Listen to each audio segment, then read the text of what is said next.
नमस्कार।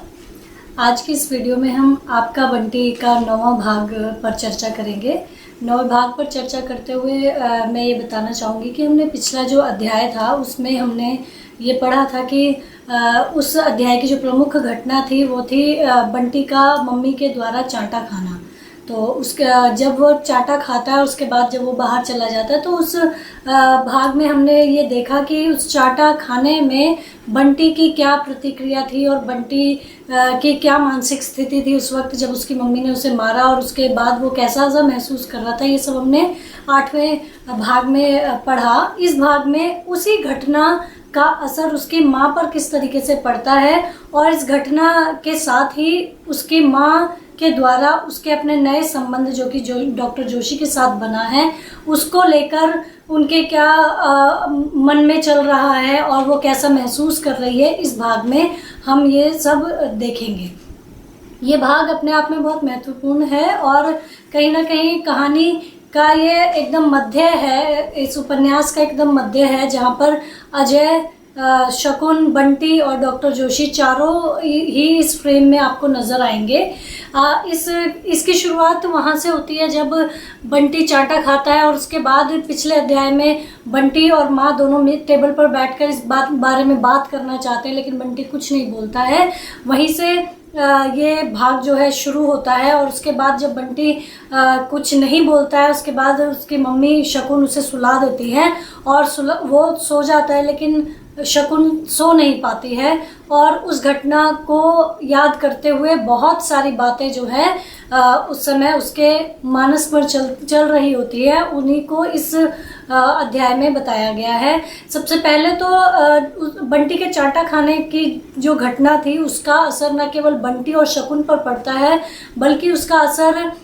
डॉक्टर जोशी और उनके दोनों बच्चों पर भी पड़ता है। जब बंटी को चांटा लगता है तो अमी और जोत दोनों ही बहुत सहम जाते हैं, डर जाते हैं और कहीं ना कहीं डॉक्टर जोशी भी उस स्थिति में अपने आप को स्तब्ध महसूस करते हैं। हालांकि वो शकुन को समझाते हैं कि इस तरीके से नहीं करना चाहिए, उसको आराम से समझाना चाहिए, लेकिन इस बात से डॉक्टर जोशी को कहीं कोई नाराज़गी नहीं थी, कुछ नहीं थी। बस वो इस बात से थोड़े से परेशान थे कि बंटी को क्यों मारा गया, लेकिन शकुन इस बात को लेकर परेशान थे कि कहीं बंटी के इस व्यवहार से उन दोनों के बीच में, उन दोनों के संबंधों में कोई समस्या उत्पन्न ना हो जाए। इस बात को लेकर वो थोड़ी सी परेशान हो जाती है। वहीं वो ये सोच रही होती है कि बंटी तो सब कुछ फैलाकर चला जाता है लेकिन अंदर की जो स्थिति थी घर के अंदर की, उसको संभालना उसके लिए उस समय कितना मुश्किल था। उस समय वो महसूस करती है, उसका मन कर रहा होता है कि वो जाए और ज़ोरदार पिटाई कर दे बंटी की, लेकिन वो ऐसा नहीं करती है। जब बंटी बाहर जाकर गुस्से में ठाए ठाए अपनी बंदूक चला रहा होता है तो वो ठाए ठाए का जो ध्वनि होती है वो डॉक्टर जोशी और शकुन के बीच में जो उस समय एक स्थिति उत्पन्न हुई थी वो वहाँ आकर रुकती है कहीं, और जैसे ठाए की आवाज़ सुनकर सब कुछ उड़ जाता है, पक्षी उड़ जाते हैं, माहौल की एक खामोशी नष्ट हो जाती है। उसे ऐसा लगने लगा था कि कहीं मेरे संबंधों में भी ऐसी स्थिति ना आ जाए। इसके बाद वो ये बात अपने मन ही मन महसूस कर रही होती है कि बंटी मुझे हर जगह ही गलत सिद्ध करता है, और ये सोचते सोचते उसे वकील चाचा की बात याद आती है कि तुमने इसे अपने ऊपर इतना निर्भर कर रखा है और तुम बंटी के इर्द गिर्द ही हमेशा सोचती हो, ना उसे अपने से बाहर, अपनी परिधि से बाहर सोचने देती हो, ना तुम उससे अलग अपने आप को कहीं सोचती हो। इस तरीके से उसका जो विकास है वो सही तरीके से नहीं हो सकता। उसको एक बच्चे की तरह, एक लड़के की तरह उसको जीने दो, अपने से उसको इतना मत चिपकाओ कि कहीं ना कहीं उसका व्यक्तित्व जो है वो दब जाए। ये सारी बातें जो हैं वकील चाचा ने उसको कही थी कभी, तो ये सारी चीज़ें जो हैं वो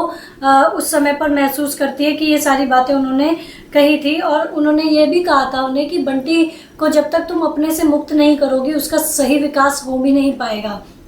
इसी में ही वो जोत से उसकी तुलना भी करने लगती है कि जोत कितनी सीधी है, समझदार है, कुछ जिद नहीं करती, कुछ नहीं करती। फिर वो वहाँ बंटी को भी जस्टिफाई करने लगती है कि बंटी सिर्फ जिद्दी है, बाकी तो वो ऐसी कोई भी हरकत नहीं करता जिससे कि मुझे उसके व्यक्तित्व पर या उसके व्यवहार पर कभी भी शर्मिंदा होना पड़े। जो आज हुआ वो आज पहली बार ही हुआ है, ऐसा वो अक्सर करता नहीं है। वो कहीं ना कहीं बंटी को दोषी भी मान रही होती है और कहीं ना कहीं उन दोषों को एनालाइज करते हुए उसका जस्टिफिकेशन भी साथ साथ देती रहती है। इसके बाद बार बार जो है उसे वो बात याद आती है कि वकील चाचा बार बार जो है शकुन की परवरिश पर उंगली उठाते हैं। बार बार उसे ये बात बोली जाती है कि तुमने उसे औरतों की तरह जीना सिखाया है। ये एक समाज की मानसिकता भी है कि उनका ये मानना है कि लड़कों को एक अलग तरीके से पालना चाहिए और लड़कियों को अलग तरीके से पालना चाहिए। इसलिए जब बंटी अपनी माँ के बहुत ज़्यादा क्लोज रहता है और शकुन भी अपने बंटी के साथ अपनी ज़िंदगी देखती है, तो वो चीज़ जो है वकील चाचा उस नज़रिए से उस चीज़ को सही नहीं मानते, क्योंकि उन्हें ऐसा लगता है कि लड़का लड़के की तरह पलना चाहिए, ना कि अपनी माँ से चिपका रहकर लड़कियों की तरह जो है पलना चाहिए। तो इस बात पर वो बार बार जब बोलते हैं तो कहीं ना कहीं शकुन को थोड़ा नाराज़गी होती है। ये सारी बातें उन्हें आज बंटी के व्यवहार के बाद याद आती हैं कि इस तरीके की बातें जो हैं वकील चाचा ने उनको बार बार कही थी। इसके बाद उसने ये निश्चय किया था कि वकील चाचा जो भी कह रहे थे उस दौरान उसने ये निश्चय किया था कि वह बंटी के इर्द गिर्द ही अपने आप को समेट कर रखेगी, अपना सब कुछ वो बंटी में ही देखेगी। और ये सब देखते देखते ही उसने यह भी डिसाइड किया था कि नए संबंध में जब वो जुड़ेगी तो वो बंटी को अपने से दूर करके नहीं बल्कि बंटी को साथ रखकर नए संबंध में कदम रखेगी। जो उसने डॉक्टर जोशी के साथ संबंध स्थापित करते समय इस बात का ध्यान रखा भी। वो चाहती थी कि बंटी भी डॉक्टर जोशी को अपने पिता की तरह एक्सेप्ट करे। जिस तरीके से अजय की जगह वह डॉक्टर जोशी को अपने जीवन में शामिल कर लेना चाहती है, वैसा ही वह चाहती है कि बंटी भी अजय की तरह ही डॉक्टर जोशी को अपने जीवन में शामिल करे। लेकिन बंटी की स्थिति यहाँ अलग होती है और शकुन की स्थिति अलग होती है, लेकिन शकुन इस बात को नहीं समझ पाती है। इसके बाद वो ये भी एनालाइज करती है कि जो पिछले दिनों बंटी बहुत समझदार हो गया था, मेरी बार बार खुशी का ध्यान रखता था, मुझे प्रसन्न रखने के लिए बहुत कुछ करता था, न जिद करता था, और ज़बरदस्ती की जो उसने एक समझदारी अपने ऊपर ओढ़ रखी थी, कहीं ना कहीं शकुन अपने आप को उस स्थिति में बहुत लज्जित महसूस करती है। उसे ये एहसास होता है कि उसके अपनी वजह से उसका बच्चा जो है, जो बच्चा जिस तरीके का था, उसने अपना जो असलियत है, जो उसके भीतर की ओरिजिनलिटी है, उसको कहीं दबाकर कहीं वो नकली व्यवहार कर रहा है सिर्फ इसलिए कि उसकी माँ खुश रहे। और साथ ही साथ यहाँ पर वो ये भी रियलाइज़ करती है कि कहीं शकुन कि उस स्थिति ने बंटी के बचपन को कहीं मार दिया था और उसके ऊपर ज़बरदस्ती बंटी ने समझदारी को ओढ़ लिया था। तो इस स्थिति को शकुन जो है बहुत अच्छी तरह से समझ पा रही थी, लेकिन वो उसे कुछ कह नहीं पा रही थी उस समय। तो जो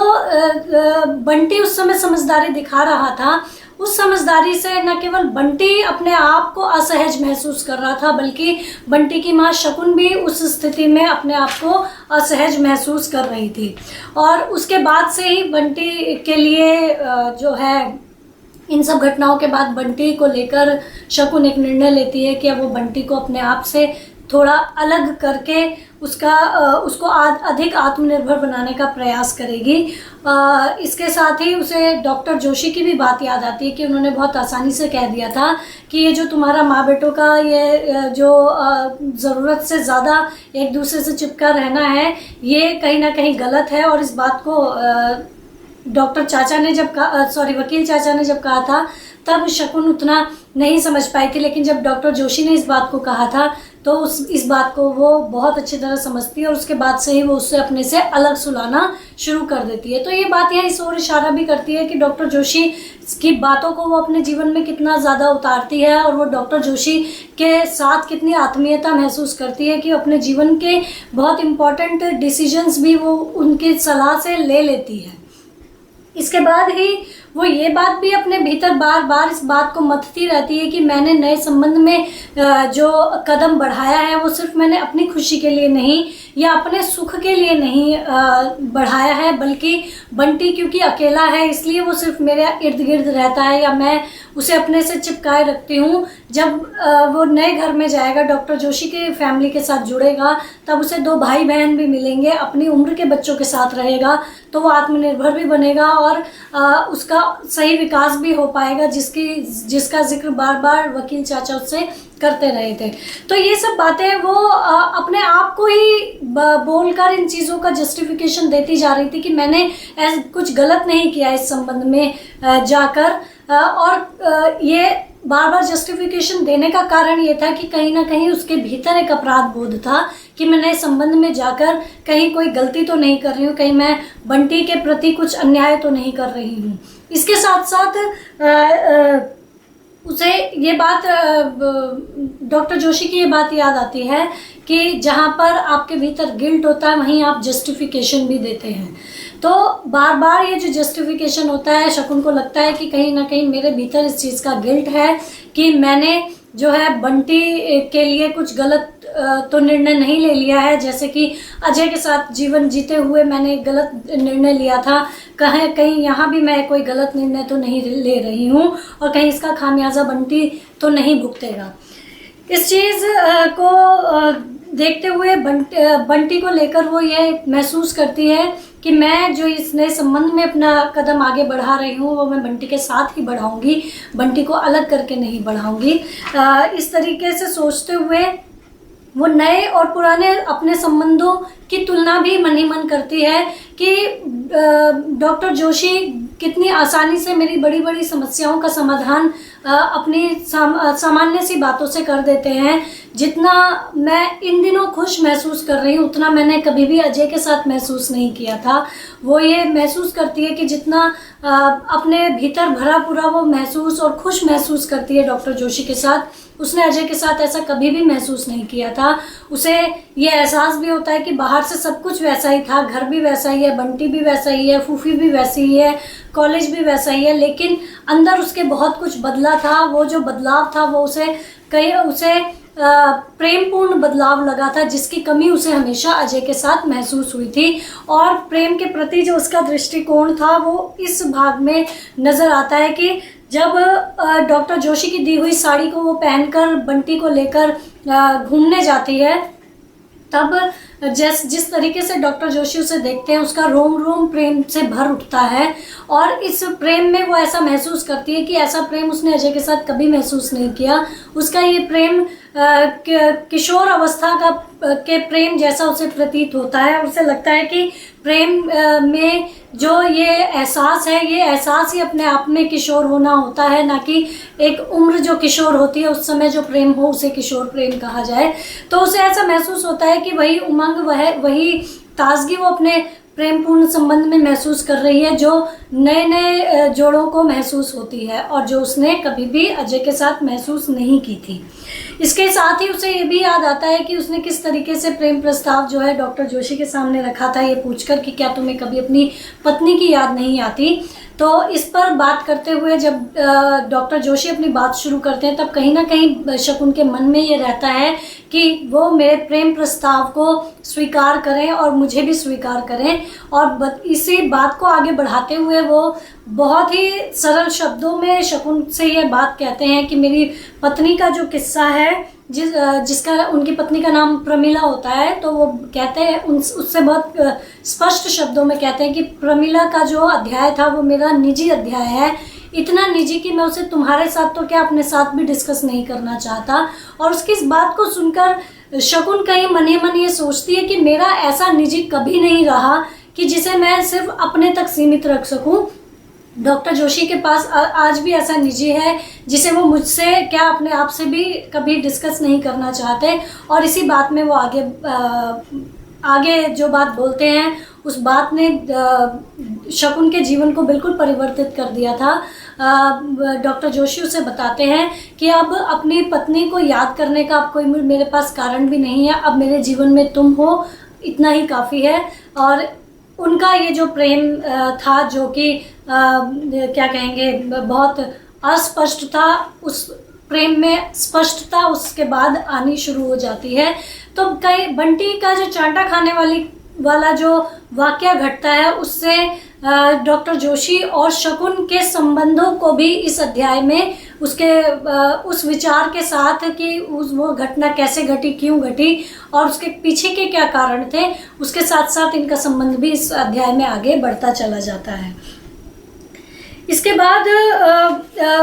उसको ये भी महसूस होता है शकुन को कि मेरे भीतर एक अहम था और उस अहम के साथ मैं जो है अजय के साथ कभी मेरी निभी नहीं, क्योंकि मेरे अहम को उसने कभी भी स्वीकार नहीं किया और ना ही कभी उसे रिस्पेक्ट दी। तो डॉक्टर जोशी के साथ भी वो इस जगह थोड़ा अपमानित महसूस करती है कि उसके जीवन में कुछ ऐसा निजी नहीं है जो डॉक्टर जोशी के जीवन में निजी है, लेकिन फिर भी वो उस हद तक अपने अहम को वहाँ हावी नहीं कर पाती जिस कदर वो अजय के साथ अपने अहम को उसके संबंधों पर हावी कर लेती है। इसके बाद वो ये भी सोचती है कि पुरुष का साथ स्त्री के लिए कितना ज़रूरी होता है। औरत कहीं की कहीं पहुंच जाए फिर भी उसको पुरुष की आवश्यकता हमेशा रहती है। यहाँ ये थोड़ी सी बात उस तरीके से आप देख सकते हैं कि एक कामकाजी स्त्री, आत्मनिर्भर स्त्री जो अपने पैरों पर खड़ी है, एक सिंगल मदर है, अपने बच्चे को भी पाल रही है, उसकी भी यही मानसिकता है कि एक पुरुष का उसके साथ होना, स्त्री के साथ होना बहुत आवश्यक है। तो समाज की जो एक परंपरागत सोच है कि स्त्री और पुरुष का साथ रहना बेहद आवश्यक है समाज को चलाने के लिए, शकुन भी यहाँ आकर उस बिंदु पर टिक जाती है। इसके बाद वो ये निर्णय लेती है अपने मन में कि अब डॉक्टर जोशी के साथ मैं जिस खुशी का अनुभव कर रही हूँ, जिस पूर्णता का अनुभव मैं कर रही हूँ, उसके बीच में मैं अब किसी को भी नहीं आने दूंगी, यहाँ तक कि मैं अब इसके बीच में बंटी को भी नहीं आने दूंगी। इसके बाद उसे डॉक्टर जोशी की बात उसे बंटी की बातों के साथ साथ बार बार याद आती रहती हैं। वो ये भी याद करती है कि जब उसके डॉक्टर जोशी और शकुन के संबंध को लेकर उसके ऑफिस में किसी ने कुछ कमेंट कर दिया था, तो वो इस बात से बहुत प्रभावित हो गई थी और उसने डॉक्टर जोशी से ये तक कह दिया था कि मैं अगर लोगों का यही रवैया रहा तो मैं नौकरी भी छोड़ दूंगी। तब डॉक्टर जोशी ने ही उसे बहुत अच्छे से समझाया था कि छोटा शहर है, लोग ऐसी बातें करेंगे ही, तुम किस किस से प्रभावित होती रहोगी। आज तुम्हारे कॉलेज में किसी ने इस तरीके से कहा है तो तुम नौकरी छोड़ने को तैयार होगी, कल कोई शहर में ये बातें करेगा तो क्या तुम ये शहर छोड़ दोगी, और ये बातें होंगी ही होंगी। तुम्हें इन बातों के साथ एडजस्ट करना पड़ेगा और इन बातों को इग्नोर करते हुए अपने जीवन को सुखपूर्वक जीना सीखना पड़ेगा। तो डॉक्टर जोशी के विचारों में बहुत पॉजिटिविटी, सकारात्मकता नज़र आती है संबंध को बनाए रखने की। इसके बाद बात आती है क्या कहते हैं बंटी की जब बात आती है तो बंटी को लेकर जो है डॉक्टर जोशी का नज़रिया बंटी को लेकर भी बहुत पॉजिटिव रहता है। जब ये सारी बातें होती कि लोग बातें बना रहे हैं, तब उसी में ही एक ख्याल आता है कि जब बंटी भी तो हमारे संबंधों को स्वीकार नहीं कर रहा है, ये बात डॉक्टर जोशी भी जानते थे और ये बात शकुन भी जानती थी। तब डॉक्टर जोशी उसे बहुत समझदारी के साथ समझाते हैं कि बंटी का जो मामला है वो एक अलग मामला है, उसका अधिकार है इस मामले पर नाराज होने का, उसे अस्वीकार करने का या स्वीकार करने के लिए समय लेने का। तो बंटी की बात और समाज के दूसरे लोगों की बात दोनों अलग अलग हैं और दोनों को ही हम दोनों को बहुत सहजता के साथ डील करना होगा। इस बात को जो है जो शकुन याद करते हुए बंटी के इस मुद्दे को भी बार बार इस नज़रिए से देखती है कि इस घटना को डॉक्टर जोशी किस प्रकार देख रहे होंगे, क्योंकि इस घटना के बाद डॉक्टर जोशी से उसकी इस मामले में कोई बात नहीं होती है। इसके बाद वो बंटी को सोता हुआ देखती है और पाती है कि बंटी जो है बिल्कुल हूबहू अपने पिता अजय की तरह दिखाई दे रहा है, बिल्कुल वैसा ही नज़र आ रहा है। उसे बार बार ये एहसास होता है कि कहीं ना कहीं बंटी में अजय ही मौजूद है और उसे फूफी की भी वो बात याद आती है कि इसको इतना सिर पे मत चढ़ाओ कि आखिर ये बेटा उन्हीं का है, जिन्होंने आपको जीवन भर कष्ट दिया है, यानी कि अजय का, वो ये भी सोचती है कि एक छोटा सा अणु किस प्रकार अपने सारे संस्कारों को, अपनी आदतों को दूसरे में पहुंचा देता है, किस तरीके से बच्चे के अंदर अपने पिता के गुण या माता के गुण आ जाते हैं, ये बंटी को देखते हुए वो महसूस करती है और बार बार याद करती है कि जिस तरीके का व्यवहार बंटी इस समय कर रहा है वैसा ही व्यवहार अजय भी किया करता था। अजय बार बार शकुन को बहुत सारी परिस्थितियों में दोषी ठहराता था कि शकुन तुम बहुत डोमिनेटिंग हो, तुम ये गलत करती हो, तुम वो गलत करती हो, इस तरीके की तमाम बातें उसके जहन में घूमने लगती हैं। उसी तरीके से उसे ये भी महसूस होता है कि बंटी भी कहीं ना कहीं मन ही मन उसको दोषी मानता है। तो बंटी का व्यवहार बिल्कुल उसे अजय की तरह लगता है और इस समय पर उसे ऐसा लग रहा है कि कहीं ना कहीं बंटी के माध्यम से अजय उसके जीवन में मौजूद है और उसे बार बार ये महसूस होता है कि जिस प्रकार अजय ने कभी उसे अपना स्वतंत्र अस्तित्व नहीं बनाने दिया, उसी तरीके से कहीं बंटी भी उसे अपने स्वतंत्र अस्तित्व बनाने से रोक रहा है। इसी बीच में वो फिर से ये डिसाइड करती है कि वो जो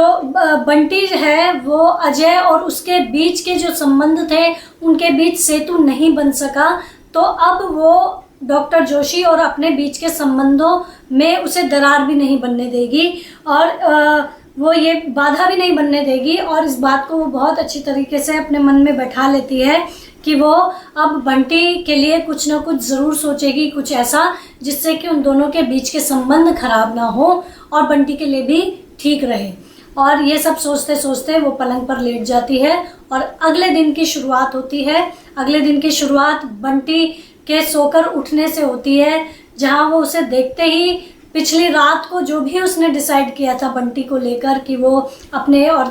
डॉक्टर जोशी के बीच सेतु बाधा नहीं बनने देगी उसको, वो सारे के सारे विचार और कहीं ना कहीं उसे रात को जो बंटी में अजय मौजूद नज़र आ रहा था अब वो उसे बिल्कुल नज़र नहीं आ रहा था। वो उसे बंटी में वही मासूमियत, वही प्यारापन, वही सब कुछ नज़र आ रहा था जो उसे अपने बेटे बंटी में नज़र आ रहा था। उसमें से अजय उस समय कहीं गायब था। इसके बाद इस में जैसे थोड़ा सा और आगे बढ़ते हैं तो ये बात भी पाठकों के सामने स्पष्ट होती है कि उस दिन डॉक्टर जोशी का अपने बच्चों को लेकर आना अकारण नहीं था। उनके आने के पीछे एक निश्चित उद्देश्य था और वो निश्चित उद्देश्य था कि शकुन और अजय दोनों ने अपनी शादी की तारीख तय कर ली थी और उसी तारीख तय करने की खुशी में उन दोनों ने एक साथ घर में मिलने की और दावत करने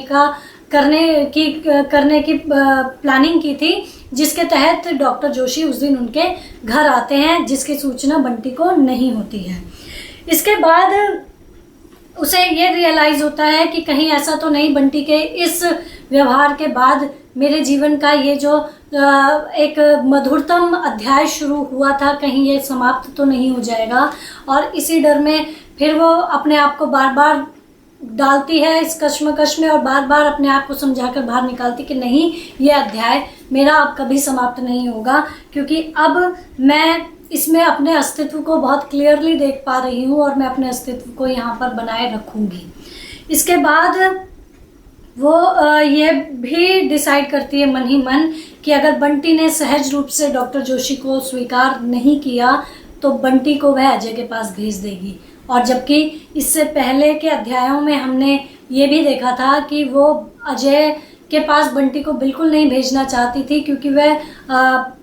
अजय को कहीं ना कहीं कष्ट देना चाहती थी और कहीं ना कहीं उसका जुड़ाव अपने बेटे के साथ अजय से ज़्यादा भी था और वो महसूस भी करती थी। लेकिन आज उसका संबंध बंटी की स्थिति से अपने बेटे बंटी के ऊपर साबित हो रहा था और वो मन में कई बार ये बात डिसाइड कर चुकी थी कि मैं अब बंटी को जो है अगर मेरे संबंधों के बीच में आएगा तो मैं इसका कुछ और समाधान सोचूंगी। उसके मन में ये बात भी आती है कि अगर बंटी को दरार बनना ही है तो वो अजय और मीरा के बीच के संबंधों के बीच में बने। अगर उसे बाधा बनना ही है तो मीरा और अजय के बीच में बने, मेरे और डॉक्टर जोशी के बीच में बिल्कुल नहीं बनेगी। अब यहाँ पर ये सोचने का विषय है कि इस बच्चे की स्थिति, यहाँ दोनों माता पिता के अपने अपने नए संबंधों के बीच में उस बच्चे की क्या स्थिति है, जिसका कुछ भी दोष नहीं है। उसके माता पिता के संबंध नहीं चला, ये उसका दोष नहीं है। उसके माता पिता ने कभी संबंध रखा, ये उसका दोष नहीं है। उसका इस संसार में आना उसका दोष नहीं है। वो कैसी सी परिस्थिति में है ये आप समझने का प्रयास कीजिए कि माँ जो उसे हमेशा अपने हृदय से चिपकाए रखती थी और उसी तरीके से उसका पालन पोषण किया है, आज वो उससे अलग कर देना चाहती है। पिता जो उससे अलग है, कभी कभी मिलने आकर अपना फर्ज निभा जाता है। बच्चा उस प्यार के लिए तरस रहा है, बच्चा अपने पिता के एहसास के लिए तरसता है। तो वो बच्चा किस तरीके की मानसिकता में जी रहा होगा, इस चीज को लेखिका ने बहुत ही मार्मिक शब्दों में इस उपन्यास में उकेरा है। इस वीडियो के साथ साथ मैं ये चाहूँगी कि आप इस उपन्यास को भी ज़रूर पढ़ें। इसके बाद जब बंटी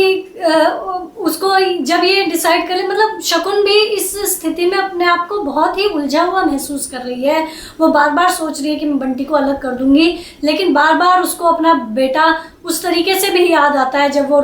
वो रोती है तो आकर वो गले से चिपक जाता है, हमेशा मम्मी मम्मी करता है, उसके आसपास रहता है। तो वो भी अपनी एक अलग कश्मकश में इस समय जी रही होती है। इसके बाद जो है वो डॉक्टर जोशी के पास जाती है और अपने आप को बहुत अपराधी सा महसूस कर उनके सामने बैठा अपने आप को पाती है। और वो बहुत कोशिश करते हुए डॉक्टर जोशी से बंटी के बारे में बात करती हैं और वो ये भी महसूस करती है कि उस समय भी उन दोनों के बीच में कोई है, वो बंटी है और बंटी के माध्यम से अजय है। और इसी बीच जब बंटी की बात शुरू होती है तो डॉक्टर जोशी बहुत सहजता से उसे कहते हैं कि बंटी जो है सामान्य बच्चा नहीं है, बंटी प्रॉब्लमेटिक चाइल्ड है, एक प्रॉब्लम बच्चा है। तो उसका समाधान हमें मिलजुल कर निकालना पड़ेगा। उसके लिए ये तरीका नहीं था जो शकुन ने उस दिन अपनाया था, उससे चांटा मारकर। लेकिन जब वो ये शब्द सुनती है कि प्रॉब्लम बच्चा है तो कहीं ना कहीं वो आहत भी होती है। वो ये सोचती है कि डॉक्टर जोशी माँ की तरह नहीं सोच पा रहे हैं, लेकिन वही माँ ये भी सोच रही है कि मैं उसे अपने आप से अलग कर दूंगी। ये सब जब डॉक्टर जोशी इस बात को बोल देते हैं कि उसको मैं अपने तरीके से संभालूंगा, मैं उसे अपने तरीके से देखूंगा, तब शकुन ये महसूस करती है कि कितनी सहजता से उन्होंने इस कश्मकश से मुझे बाहर निकाल दिया, जिससे मैं पूरी रात जूझती रही, पूरी रात मैं इस कश्मकश में रही। वो ये उसको मतलब डॉक्टर जोशी इस सिचुएशन में बातचीत करते हुए उसे ये भी समझाते हैं कि वो तुम्हारे साथ रहते रहते वो तुम्हारे लिए बहुत ज़्यादा पॉजेसिव हो गया है और हमारे संबंधों को वो इतनी आसानी से स्वीकार भी नहीं कर पाएगा। इसके साथ ही वो ये भी महसूस करते हैं और आज शकुन को कह भी देते हैं कि मेरा और तुम्हारा एक साथ रहना वो इतनी आसानी से नहीं स्वीकार कर पा रहा है जितना आसान हम दोनों को लग रहा है। और चाइल्ड साइकोलॉजी को समझते हुए वो ये समझने की कोशिश कर रहे हैं कि अगर हम जबरदस्ती उसके साथ उसे इस संबंध में एडजस्ट करने के लिए कोशिश करेंगे तो या तो वो बहुत सहम जाएगा या फिर वो बहुत ही ज़्यादा उदंड हो जाएगा। तो हमें इन दोनों के बीच का एक रास्ता निकालना पड़ेगा, जिस रास्ते से हम बंटी को अपना सकेंगे, बंटी भी हमें अपना सकेगा। और ये बात सुनकर शकुन कहीं ना कहीं बहुत ज़्यादा अपने भीतर एक सुकून महसूस करती है। उसे कहीं ना कहीं डर था कि कहीं बंटी की वजह से मेरा और डॉक्टर जोशी का संबंध खराब ना हो। बंटी के इन शब्दों ने, डॉक्टर जोशी के इन शब्दों ने उसके न केवल मन को बल्कि उसके मस्तिष्क को भी एक शांति दी, जिससे कि उनको ये महसूस हुआ कि वो जो है इस सिचुएशन से बाहर निकल सकती है और बंटी को भी अपने जीवन में एडजस्ट कर सकती है और बंटी उसके जीवन में कोई समस्या पैदा नहीं करेगा और बंटी अपने नए परिवार में बहुत अच्छी तरीके से खुश रह पाएगा। इसी के साथ ही ये अध्याय यहाँ पर खत्म होता है। धन्यवाद।